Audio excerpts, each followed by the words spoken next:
Indian team test मध्ये back to back whitewash होणार आहे सेना कंट्रीच्या विरुद्ध. आणि मी असं का बोलतोय कारण की आज तिसरा दिवस लंच झाला आहे. 168 वर 7 विकेट आहे भारत. आणि ही मॅच मला वाटतं एक तर ड्रॉ होईल. ड्रॉ झाली तर सिरीज हारलोय आपण.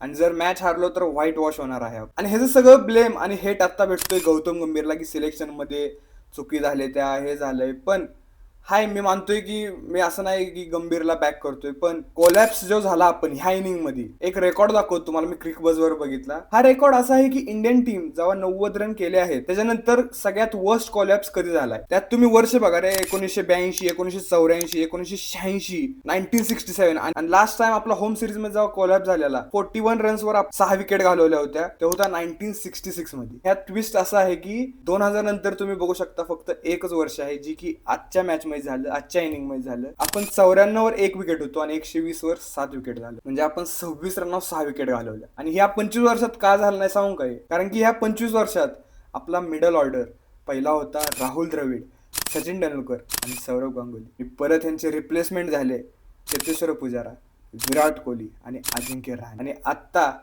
आपण म्हणतोय विराट कोहली जागा शुभमन गिलने घेतली आहे. हा घेतली आहे, रन्स पण बनवतोय. आणि ह्या दोन प्लेयरची जागा कोण घेणार? पुजारा आणि अजिंक्य रहाणे.